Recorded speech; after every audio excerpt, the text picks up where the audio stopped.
You're early. I was a little early.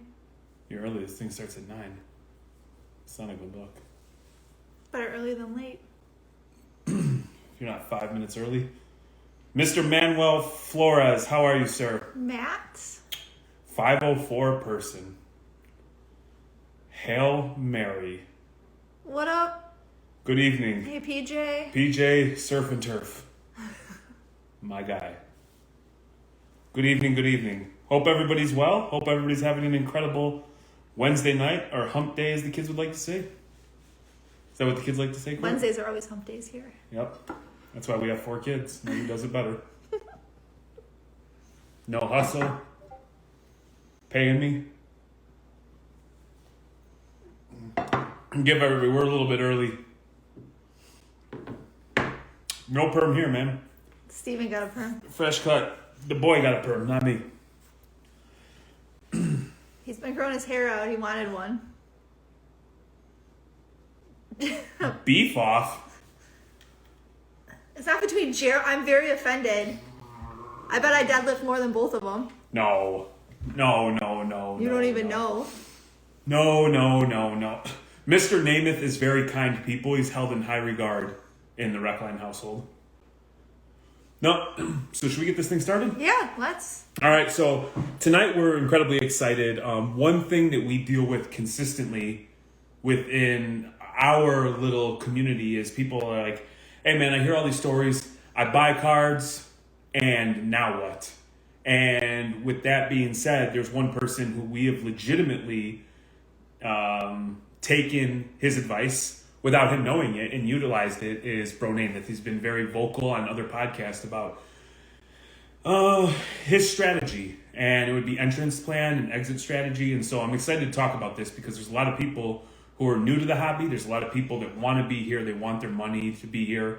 However, they sometimes just don't know what to do. They don't know where to ask. You go to certain people, you get shit on and treated a certain way.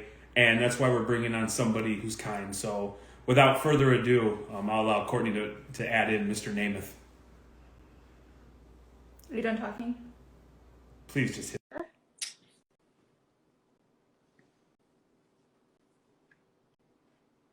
This is where Jeremy's like, hey. What's going on, guys? Hello.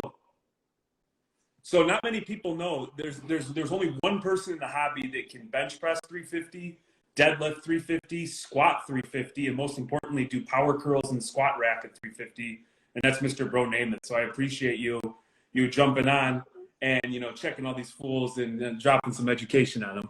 How you doing, man? I appreciate you guys having me on. Thank you.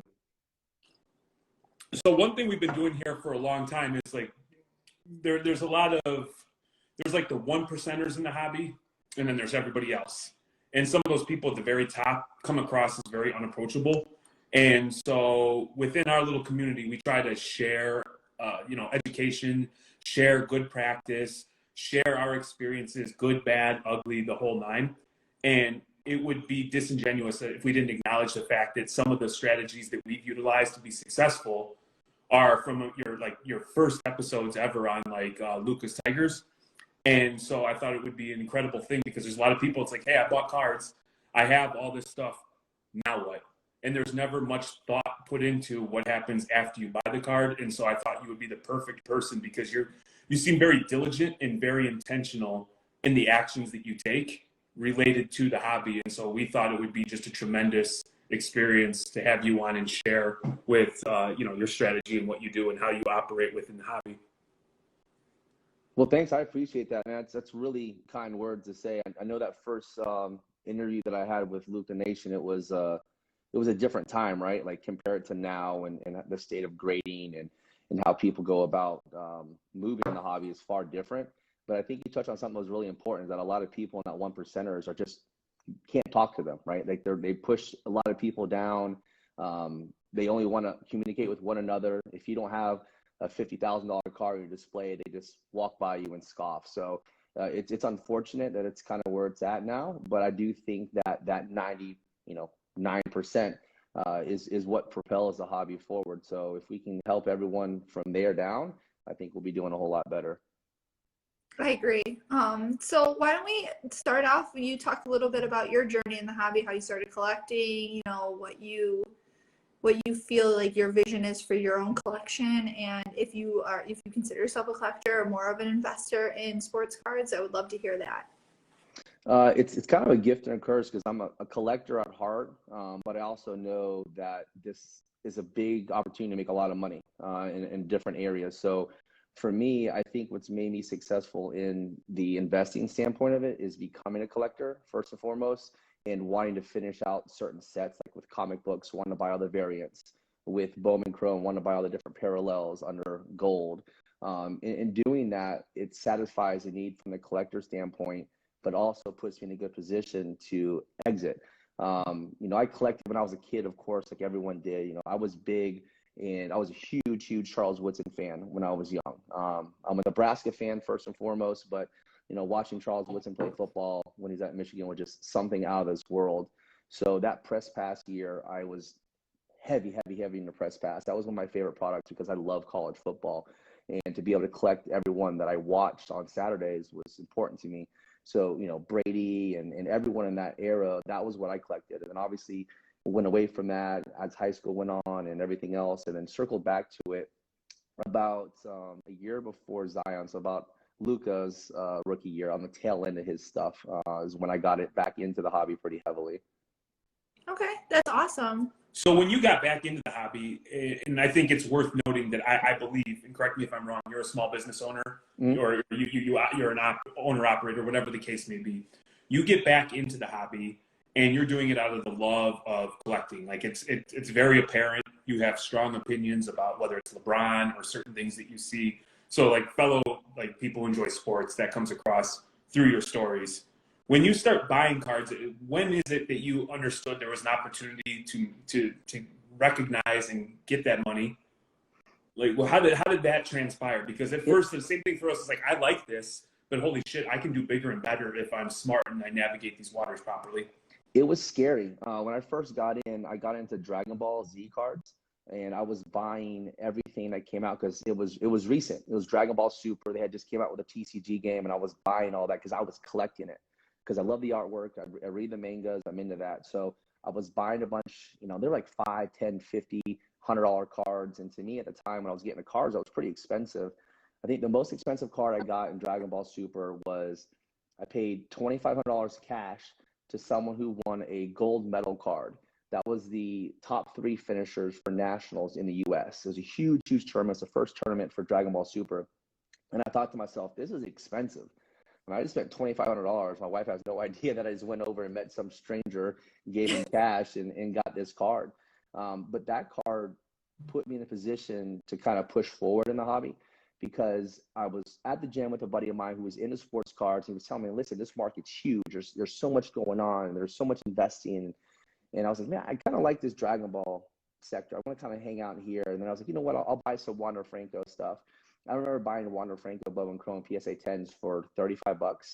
It was like dirt cheap when I started buying. So I thought those were great plays. Oh, $35, I'll buy them and throw them in the safe. And all of a sudden it just started to balloon. I was like, holy cow, like this is really something. And then I started buying a lot of stuff. I sold off a lot of my Dragon Ball stuff that helped me fund a lot of my sports card purchases. That gold card, by the way, now is like 70 grand. So I sold it for 10. So there's that loss. But yeah, it's seeing how much it can go for and how quickly it was shooting up when COVID happened. It was just insanity. I was getting into all sports and I was like, holy cow, this is nuts. Like, how does this happen?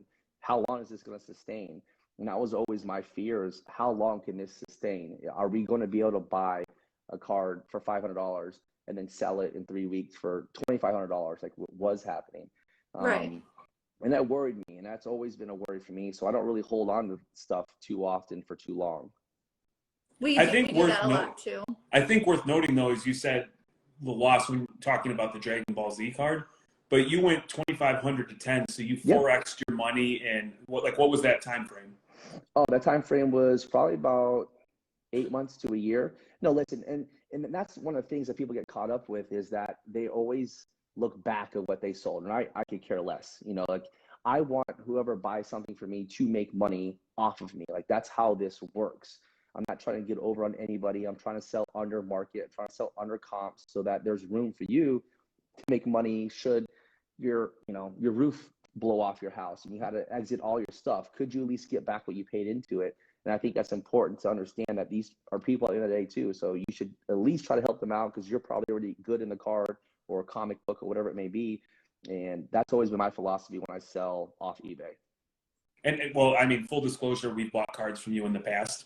But I think also worth noting for like the novices or people who are still like learning is you bought for 25, you sold for 10, but I'm sure you took that 10 and reinvested it. And I'm sure that 10 is ballooned into what you're utilizing those funds for now with your collection and how you're, buying, selling, trading. I think going back to you talking about spending the $2,500 and not like telling your wife or whatever, I think that's something that's important that a lot of people don't talk about in the hobby because there's a lot of like, oh, my wife is so mad I bought these cards. Do you feel like it's important that people start with a budget for like what they're willing to spend, or like, like Jeremy and I are lucky we have, disposable income. If we want to go and be crazy, we can buy what we want, but we've made a conscientious effort to like the card money that we make when we sell cards goes back to the cards, and we try not to take money out of our personal stuff to, work on that. What do you think as far as budgeting goes for cards when people are starting out? I think that's a great point. For me, it was about what can I sell, get money, and reinvest back into the cards. And that's how I was able to level up. I think there's someone on Instagram right now, King of Cards. You guys follow him? Mm-hmm. He's doing that dollar challenge. Have you seen that? The national. No, his dollar challenge he just recently did. Okay. So he bought a card for $1 and from a dollar box at a show that was like an $8 card. And then he started to sell that card. And now I think he's up to like $280 from different moves that he's made to keep going up that ladder. So that's cool. It can happen from $1 or it can happen from $100, and you can still look at that multiplier the same way. And I think that's how people should approach this. I don't think you should go broke doing this. And I think that's a problem that we saw about 6 months, a year ago, when the hobby started going a little bit of a downturn, that people were over leveraged and, they were taking losses and they were selling, or because you try to keep up with what's new and what's hot. So you're selling the old stuff and trying to buy the new stuff. And you find yourself in this weird space where you're just losing and you're just trying to keep up with the Joneses next door. And that's not a good strategy. Nope, FOMO is definitely a problem in this hobby, I think. So why don't you talk a little bit about your strategies if you're not like trying to chase the next big thing? When you're like making your plans for what you're purchasing, what do your strategies look like? To me, it's always been simple. You buy in the off season and you sell before season. It's always works. It's a recipe that's never failed. I was buying baseball, as you guys know, 5 months ago, 6 months ago, and stocking up for this moment. Now I really don't have any baseball. Just about out of baseball, except for a few high-end pieces of your boy Christian Hernandez. That's really all I have now is a few of those pieces. So right now it's been buying football, been buying a lot of contenders, grading them and selling them immediately. There's only certain products I think you should stick to. Anyone that comes to me and asks me about investing or what I should be buying. Oh, should I buy Playbook? No, you shouldn't buy Playbook. Oh, should I buy Top Squire? No, you shouldn't buy that. You just buy these 4 or 3 products in baseball, these 6 or 7 products in football and basketball, and that's it. Nothing else. Don't get distracted, because that's where you lose your money. And that's the simple strategy that I'm sure other people have done it, but that's just where it resonated with me, and it runs very parallel to real life. With when we bid work, we have an entrance strategy, and then we have exit, and we have contingencies built in where we can maximize the ROI. And it just like listening to it, it was so, I don't know why, it was just like I didn't look at the hobby that way. And so then like immediately it's like we only buy in the off season unless it's an absolute arbitrage opportunity, and then we sell prior to preseason before anybody can get hurt, sell the hype, and we've just rinse, repeat. You have to be patient, but it is incredibly successful. Now, with that being said, I'm seeing all of your football cards starting to pop up, and my initial thought was, this is kind of early, But then I thought, like, maybe the strategy behind that is because Prism's not out yet, maybe we capitalize on the fact that Trevor Lawrence out of 25 contenders PSA 10, there's nothing else, and you're probably going to get a bigger return when there's not other products. So can you talk about or go into like more detail why you're selling the football now, which I think, in my opinion, without any other explanations, maybe a little early? For me, it's always been pretty simple. I try to buy first, grade first, sell first. Um, what happens is when you sell, there's going to be more that flood the market that get graded within the next 2 to 3 months. There's going to be the next product that comes out that's hot that everyone wants to get on. So when I sell in that bubble there or that window, then I could always buy that card back for less than what I probably sold it for. There's been times, I think when I was buying Burrow contenders, because his stuff was a redemption. So when all his stuff came in, I graded it immediately and I sold it. So I was the first one with Burrow contenders and I was selling them. And I was getting for 9.5 base ticket autos, I think like 3,500, 3,800. And then when he went to the Super Bowl, obviously those ballooned up. But they also were down to like $1,500, $1,800. So for me, I made my profit, I made my money, and I was content with that. I move on to the next thing. Right now, the football stuff that I have has been contenders. I've been buying, I've been selling, I've been grading. In Prism, I'm going to do the same thing. I'm going to buy, I'm going to grade, I'm going to move on. The only stuff that I'll hold from there is going to be anything I can get gold or lower. I'll probably hold on to until season. So some of your strategy involves the product that's being released too, not necessarily just the season and what sport's going. It's like you want to be first off the line with whatever products out there and available, because like we've seen multiple times, the higher the print runs, the higher the cards get out there, the more and more people are ripping and posting up, the more saturated the market and the less valuable your cards become. Yeah, I mean, but we're such in a weird space too. Like Prism is so delayed and it's coming out now with, Trevor Lawrence and then the next season's almost coming. So things are a little bit different from what it was 3 years ago, 4 years ago, as far as the timing. So I think you have to adjust to that and account for that as well. I mean, Contender should have been out last season. Shouldn't have been out, 3 weeks ago. It's crazy. It's super crazy. So aside from product and timing, what about like we posted today we have a Riley Green card that we posted. He's big up here in this area and he's injured.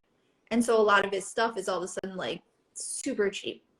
Do you ever look at things of that nature where people are like panic selling or whatever? Or do you strictly stick to your seasonal buying opportunities? I got to mention my best friends, Breaking Wax, Trees, and Debo. Sorry, they're they're spamming the shit out of the comments, man. They're in the comments. What up, Breaking Wax? I think Trees is celebrating 420 today, so he's tagging along in here.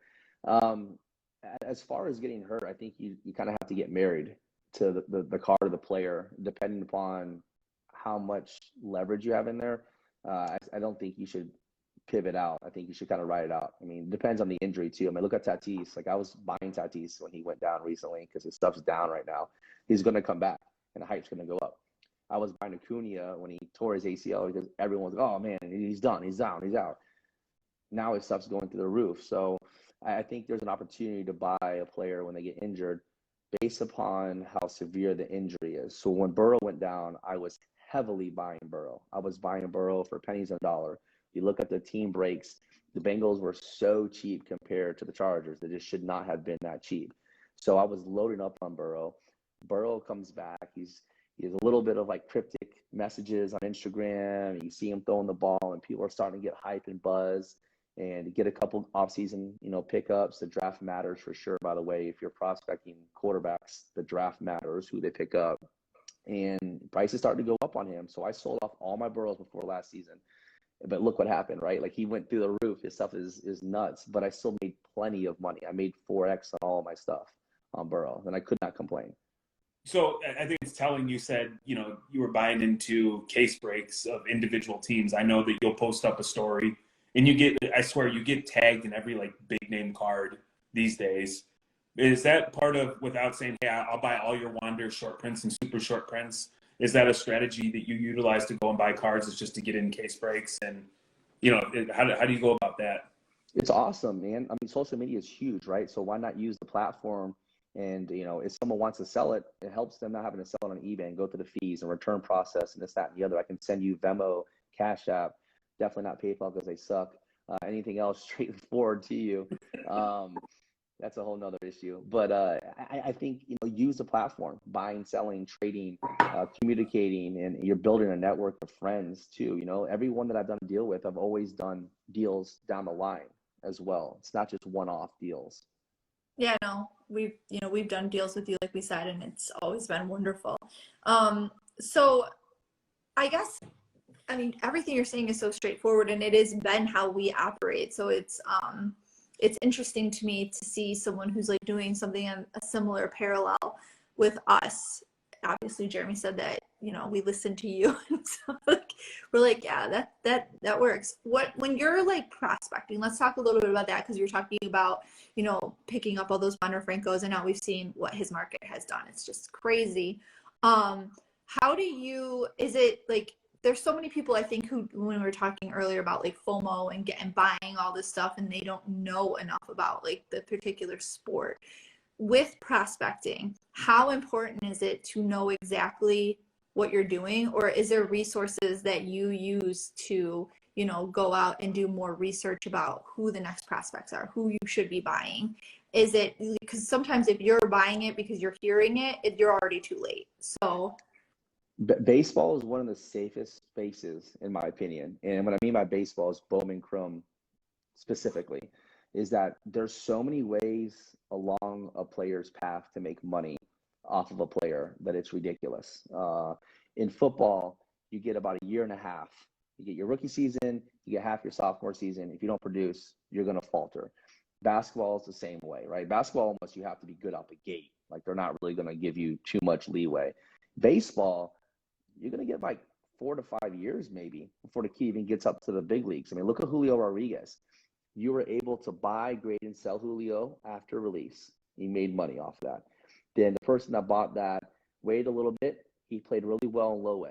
He was able to sell money off of that. Then he got moved up to a different assignment in double A. He played well. There was another buying and selling opportunity. And now he went to the big leagues. Right before the big leagues, his stuff went through the roof. So you had 4 to 5 opportunities to make money and buy into that player along his journey. That doesn't happen often in sports. And I think in baseball, people are a lot more forgiving. You can get traded to a team. You can make a move. Tatis, he got drafted by the White Sox, and he does not play for the White Sox. So, there's a perfect example right there. Thank God for James Shields, right? God damn. It just, baseball's, it's a lot more fun. There's a ton of different resources online. There's Baseball America Instagram. There's MLB Pipeline Instagram. Some of these places you can buy into and, get like a monthly subscription and read up on their prospecting pools. All this information is available. It's available to anybody. And that's always been my thing. When people approach me, like, who are you buying right now? The information's out there. Like, I'll tell you all day long who I'm buying. I have no problem showing you on my Instagram who I'm buying. I post all of my pickups. I'm not afraid to do that. But the information's out there. There's plenty of it. Again, it falls back to the user, the consumer actually doing the work. And oftentimes, unfortunately, a lot of people are lazy and looking for somebody else to do the work for them. Now, with that being said, one fear that I have, because to me, Bowman Chrome right now is like the new hot thing. And if you throw any Bowman Chrome first color in a slab, you can sell it for far greater than what it's worth. When you see Jason Dominguez Superfractor sell for almost $500,000, and you're holding every single Christian Hernandez card, how do in your mind, how do you decide what you're going to hold and what you're going to keep? Because arguably, depending on where you read, Christian Hernandez might be a better baseball player. It's not even a question. Okay, I was trying to be politically correct, but yeah. Yeah, no, it's not even close. Jason is he can't run. He has a lot of raw talent at the plate. He hits the shit out of the ball. His exit velocity is great, and people seem to only be focusing on his exit velocity, which is fantastic. They're great. It's close to Joey Gallo. I get it. But he's also batting, I think, like 217 in low A rookie ball, which is terrible. You should be crushing that. I think Jason's not a great buy. I think that they go all in on Volpe. I think that's going to be their guy. I still think Volpe could be a buy. If he gets up to the Yankees, geez, that could be special. He could be really special. So I think he's having a slow start right now, though. I think in the minors this season.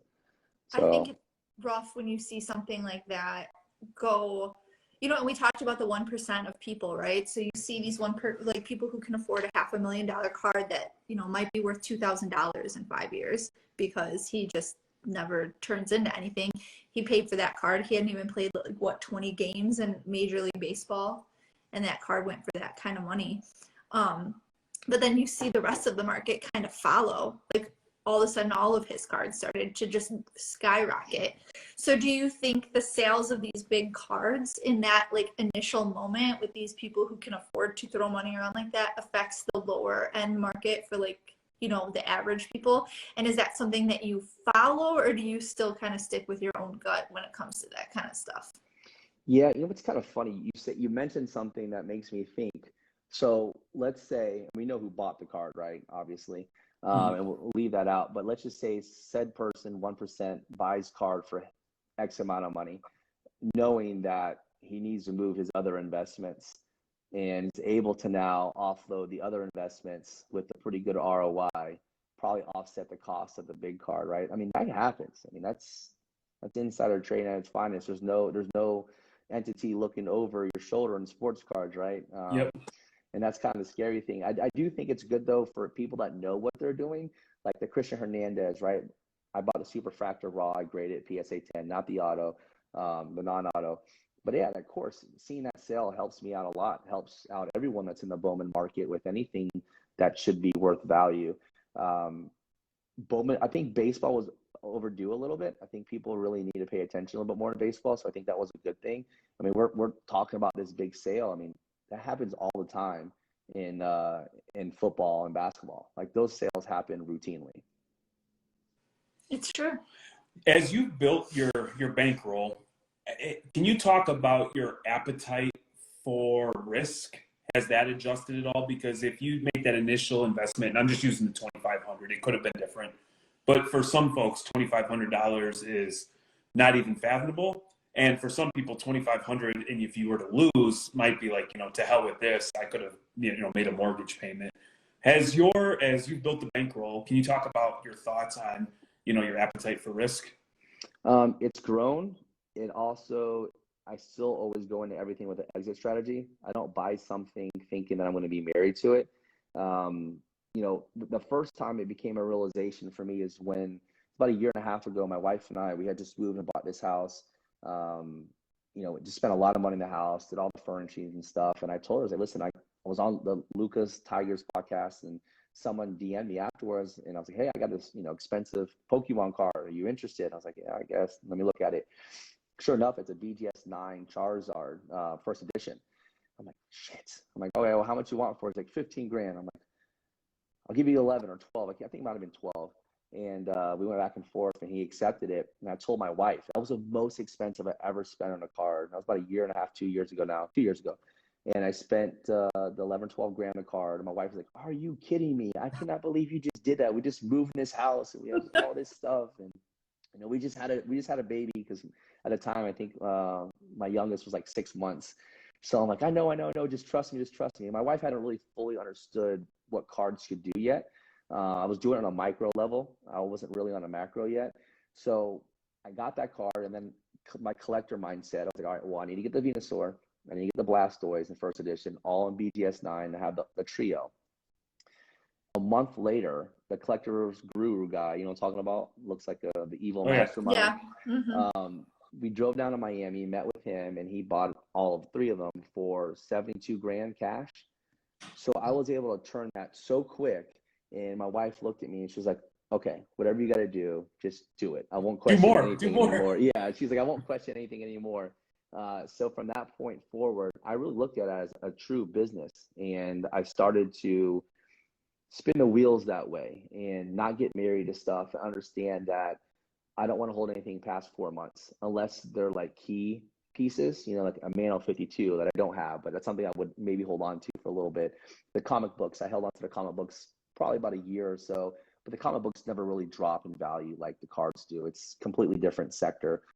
It's a safe space. If you want to play safe, the key comic books, like Amazing Spider-Man 1 and all these other books, like those are safe plays. You're not going to have that giant jump and leap, but you're going to be safe. You're not going to lose on those. So for me, I was like, okay, well, let me get into this a little bit heavier. I'm going to span across all sports, hockey, baseball, football, basketball, and touch every single sport and do the in-season, off-season routine and rinse and repeat on every single sport and every single level. How has grading impacted your ability to do that? In a great way. I know a lot of people have complained about the delays and stuff like that, but luckily for me, I was grading in those lower tiers years ago before they closed it all off, and now the cards that I'm buying are supposed to be in the $150, $300 tiers. So it hasn't really impacted me. I still think there's ways you can get around it and be smart. Like for instance, like with Beckett, if you do TCG, those cards are more likely to BGS 10. If you get BGS 10, they're automatically going to give you subgrades. So I would send with no subgrades on, I think the $100 tier and send off, 10, 15 cards. I'm going to get back, I know because I handpicked them, maybe 7 pristines, maybe a black label and some 9.5s. The black label will offset my entire grading cost, so everything else will be profit. So it's just different ways to kind of navigate where you should go, where you shouldn't go.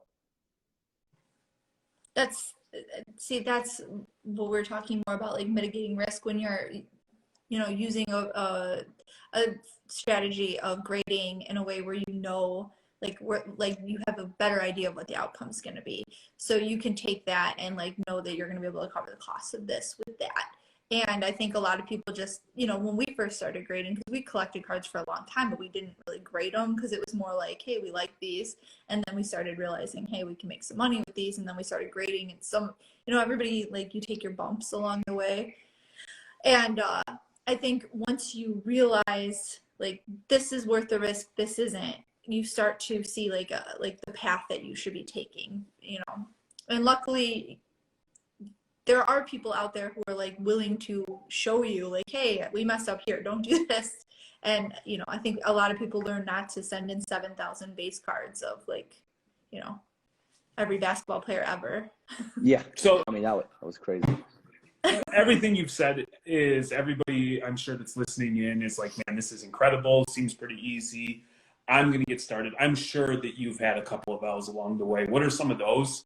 And then I want to talk about sunken cost, and that's something that different people, they buy into a card at 100, it drops to 50, and they will clutch that card until they die because they need to get back to that 100, where if they would have just let go at 50, they could have reinvested that 50 somewhere else and gotten past that 100. So if you could just talk about like maybe a mistake that you've made that you learned from, and then your thoughts on sunken cost. I'd say that I don't want to sound cocky or arrogant, I haven't really had many losses because I do get out pretty quick. But the biggest loss I could attribute would be ripping and getting that crave to continue going because, oh shit, I got a tough box, so I'm going to hit another box, or I'm going to go another box, so I'm going to do another box.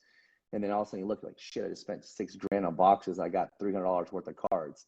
So for me, I think there's far more loss opportunity in ripping wax than there is anything else in the hobby. So that's why I stuck to buying singles and going that route, or in case breaks, because I do like the case breaks. You can pick your team because the odds are far greater in a case break of getting what you're looking for in that player, in that team, or in quantity to be able to sell and offset the cost if you didn't hit a card that you wanted, and at least crawl back to your initial sunken costs. I think you got to know when to get out. I don't, the people that say, well, I'm going to stick to my Zion Prism PSA 10s because I spent $500 for them and now they're, I think, what, $130, $140. Listen, a loss is a loss, but at least you're not going to, the roulette table and losing everything. At least you're getting something back. And I think people need to realize that you could sell off some stuff, get some money back, and then reinvest it and keep playing the game, but play it smarter. You have to take these losses as lessons and understand how to navigate throughout the hobby now, because that is your lesson. You need to get spanked to understand how this is going to work, and I think that's the best way to do it. But I would make sure, like right now when he was dunking the other day, I would have sold it. Everyone's on, oh my God, he's coming back and this and that and the other. He's going to do this. Great. The buzz is there. Sell it and get out. I agree. There's so much, like I have conversations with people all the time where they're like, I paid, they ask us like, how can you afford to sell that card's selling all day for $150 and I just watched you sell it for 115 to somebody. And I'm like, yeah, well, I bought it for 10 bucks.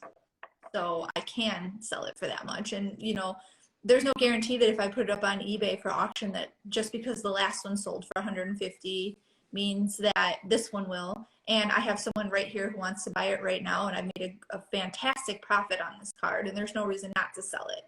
Well, I think also Bronamath talked about at the beginning, like the leaving the meat on the bone. For sure. It is a great feeling when somebody that you know is also going to be profitable on that card, and then just naturally, guess what? If I'm going to do business again with somebody, I'm going to be more inclined to go back to the person who I know is fair and is also looking out for me. And then on a side note, something I wanted to compliment you. You did a show in Tampa maybe last summer, and you did a bunch of stuff for the kids.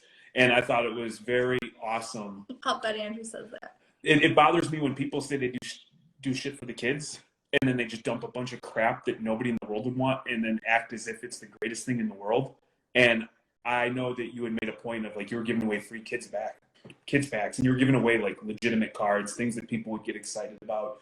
And that's something we do. Like it's slabs. It's got to be whoever, Justin Herbert, Joe Burrow, because those are the future of the hobby. And then on a side note, one thing we always do is when we don't broadcast this, but any kid that does deals with us, we always let the kid win the deal. He says we don't broadcast that, but he says it every time we talk about kids.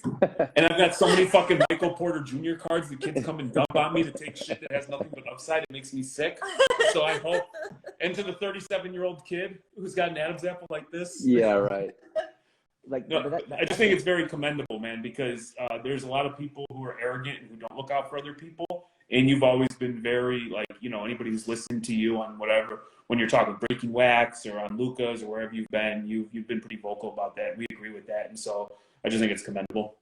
I appreciate it. I mean, listen, I'm a father of two, and, I knew when I was a kid how much I looked up to, these people or whatever I was into at that time in the hobby. So for me to give away stuff to these kids it's important, and I don't go and I don't post it and I don't say, look what I did and shove it in your face. I think that's equally as terrible as not doing it. So for me, it's, you see a kid, it's like, oh my gosh, it's a Randy Arozarena rookie card, PSA 10. It's like $60, $50. Like, dude, you see he's wearing his baseball uniform. He just came from the game with his dad's taking him up there. Like, that to me is that's far greater than anything else you can give in the hobby. That's awesome. I just love seeing that. It is such a small thing too, right? Like we all make pretty decent money in this hobby if you know what you're doing. You can give back a little bit and not sound like an asshole while doing it. No, I agree. I think that's really important, and I think it is like, the growth of the hobby means that we have to have the next generation involved because and let's face it, wax has gotten outrageously expensive. When I was a kid, you could go buy a pack of cards and rip them, and it's not like it wasn't a big deal. I mean, it wasn't like it is now, and it is harder for kids to get their hands on good cards because you can't go to the store and buy cards easily, or for like something that a kid could afford, or even a parent is going to be able to just, I was like, there was a blaster of like UFC was like $35 retail the other day. I'm like, that's insane for like these cards. And that's UFC. I can't even imagine what like, football and baseball retail are going for. So having people in the hobby willing to, give these kids cards that is going to benefit us all someday when we're old and we're like the old hat people, like, oh, I remember when Zion, everyone thought he was fat. Now he's like, turns out to be the greatest basketball player of all time, and everyone's shocked. But you have these young kids in there who are telling us that we don't know what we're talking about because this is how you collect now. Because I know we do it to like people have been collecting for 70 years, telling me like, you don't know what you're talking about, young lady. Those young kids are hustlers now, man. Holy cow! Like I was not me when I was young. No, there's a whole different breed of kids these days. These kids coming up, they like set their case down. They have like $200,000 for the cards. I'm like, shit. It's nuts, man. I mean, I was worried about playing with, Pokemon and Pogs and everything else. And these kids are showing up now with, like you said, 200 grand in a suitcase and their dad and mom behind them, making sure no one robs them. It's nuts. So what do you pull any strategy from operating a business in real life and bring that over into the hobby, or is the way you operate the hobby very hobby specific and none of those skills or strategies or tactics are utilized outside of the hobby? I think there's a ton of similarities, like you had mentioned earlier, right? Because get into business, by the way, I know we had talked about it earlier, but I'm a franchise partner of College Hunks, Hauling Junk and Moving. I own 5. And I've been doing that as a franchise partner for 6 years, in the system for 14 years. So for me, it's I look at it just like a business now. When I talked about that big sale of Pokemon cards I had down south, that's when it started to spin for me. I'm like, okay, you can make money while doing this, so let's approach it the correct way and not sit back and just do it on leisurely. I spend a lot of time on my phone. It sucks. It's kind of a gift and a curse because I make a lot of money doing it. I have fun while doing it, but my wife is always like, "Oh, you're always on your phone." But I'm like, if it's not for work, it's for that. It kind of ties in together. But yeah, it's always about exit strategy for me, man. Like I always tell everyone that. Like I just bought that new car, and I told my wife, like, listen, I made X amount on the car that I sold. And then also with this car here, I got it for 20 grand on the market. So it's a $30,000 swing. If I ever need to get out of it, I know that I can get this back. So it's always cost basis and always looking if it's always worst case scenario for me. If I need to get out of this card or this comic book or whatever the hell it is, can I make my money back and be okay? And if the answer is yes, then I'm going to buy it all the time without a question or hesitation. I think that's incredibly important, and I think it takes there has to be an internal want and desire to improve the way you operate within the hobby. And I hope that's one thing that people learn, that there's resources that are available, but you just have to be willing to put in a little bit of work yourself. Are there other figures within the hobby that you've talked to or who have had an impact or you've found tremendous value just from whether it's conversating with them or sharing strategy or just naturally just having a conversation about sports and cards? Things might pop up where you think like, okay, that's a great idea. I can make that applicable to what I'm doing within this space. I think a lot of people, I think you can take away so much from everyone. Like I watch you guys and you guys tie in your family with it. Like you're doing more than just, having this hobby to propel and make some money. You're also having a lot of fun with it. And I see you guys make your videos. Like there's just so many different ways you can have fun in this hobby. Like I talk to Trees, like Trees is a wealth of knowledge with hockey. I picked his brain on hockey, like what not to buy, what to buy. He talked to Break and Wax, and he's been doing those repacks since before repacks were really a thing, way back when COVID. And he makes good money doing that. And he's a great person to deal with. Two Chens is really into comics. Like him and I had talked about comics, and I learned a lot from him and picked his brain on there, and then kind of ran with it. The same thing with VHS. He was getting into VHS before I was. And then him and I started talking about it, and I was like, man, like it's cheap. Let's just get into VHS and see what happens with it. And we were like the first ones to grade with IGS and start selling VHS, and all of a sudden VHS went nuts. Talk about ROI. It was insane. And I got group chats with a lot of these guys, and some of these guys, we buy cards together. It's everyone that I've come across in the hobby, I've been able to take away something from them. Whether it's really small, they don't know it, or it's really impactful. I have someone here locally in Tampa. He's an attorney, older gentleman, and he's been in cards for years. He's got to be about 65, I think. He's been in cards since he was in his 20s. Huge collection. We're talking like 52 Manals and Mahomes 2 RPAs, 9 5s and 9s. He sold one at Nationals for 180 grand cash of BGS 9. Like this guy, wealth of knowledge, and him and I have become really close. River was awesome for his breaks during COVID. I wish we'd get back to breaking River. But I could learn a lot from him, and I learned a lot of strategy from him. Yeah, he's buying, off season, selling in season, right before season, and a lot of that because he buys big volume. So he'll spend, 30, 40 grand on a show, he'll throw it away, and then he'll end up making 60, 70, 80 grand on that flip. So I've learned a lot from him, and I think for him, he's been probably the most impactful for me from a mentor perspective in the hobby. But everyone else has always added something, and maybe they don't know it, but I've taken something from it. Yeah, don't worry. There's about 22 people in the chat who have taken credit for your success in the last couple minutes. So shout out I'm to sure. shout I'm out to all sure. the daddies in the crowd. I'm sure. I'm sure. You know, one thing that's cool that we found with our kids, so we've got a 15-year-old, a 13-year-old, and a 4 and 3-year-old. And originally it was something that we could all do together that was just fun, that everybody enjoyed one another's company, and we weren't at odds, right? Very different strong personalities.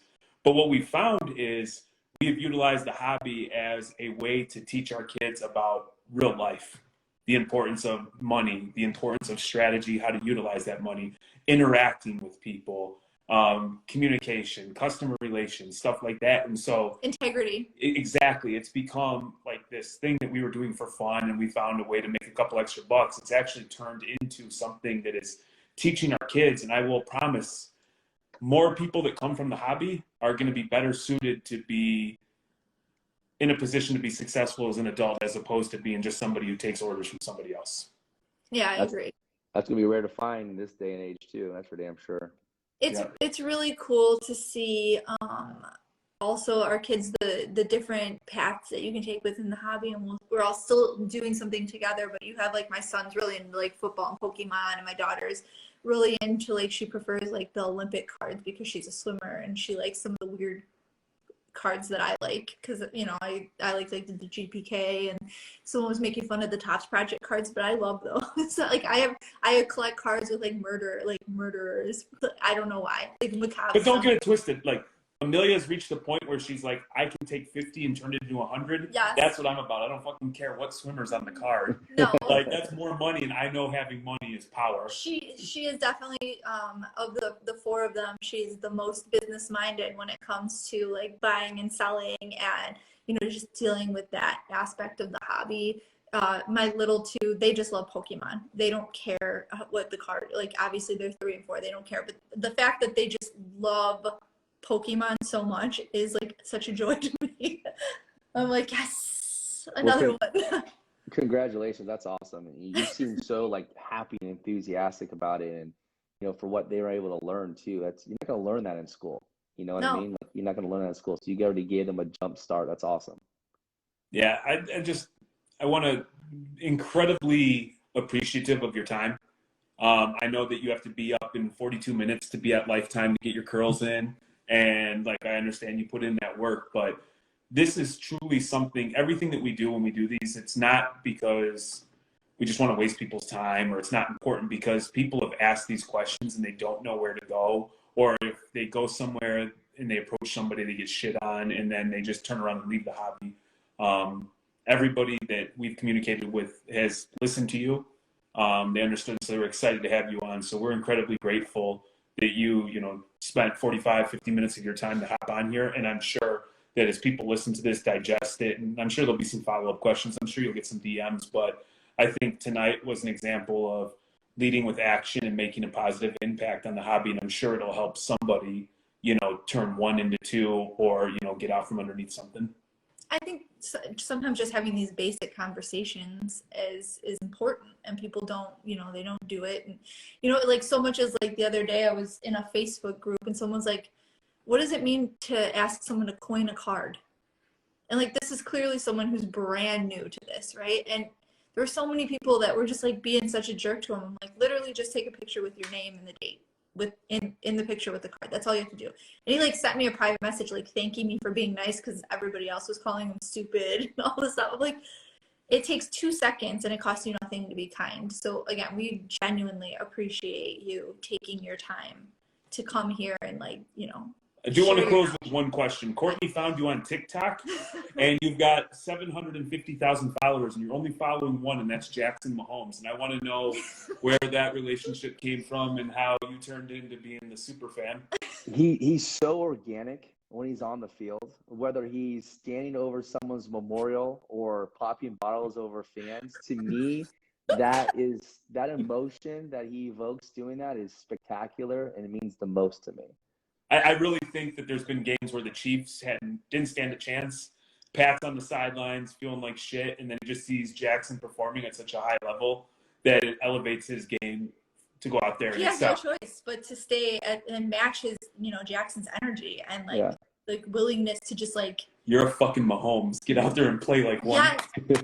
Yes. Don't you see me doing this dance here? Dude, he's amazing. He's amazing. Truly, it's just like most talented Mahomes by far. 100%. 100% incredible dancer, handsome, the whole shebang. Like really thoughtful, a very thoughtful human being. So. No, man, but we appreciate the time. Make sure everybody follows Bronamath, one of the best follows in the world. He loves NFTs. He hates LeBron James, so make sure you bombard him with that crap. Side note, I do want to say though, I bet you Pat is very jealous over his brother's height. 100%. I think so. Guaranteed. Yeah. I mean, for sure. Could you imagine Mahomes with his brother's height?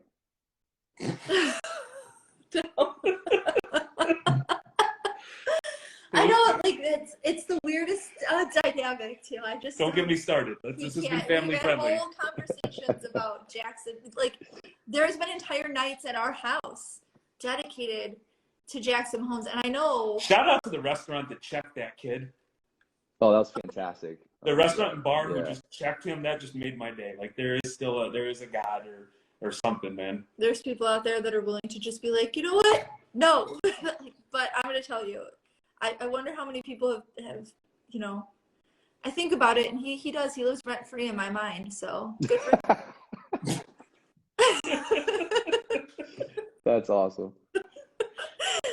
All right. Well, on that note, we appreciate you. If you're some crazy person and you're not following Mr. Bronamath, please do so. Thanks for joining us this evening. And anything else, Chair? That's it. I appreciate you guys. Thank you for having me on. All this talk about Jackson's got me heated up, girl. Let's go. Call me Jackson. Take care, man. Have a good night. Nice. See you guys. Thanks.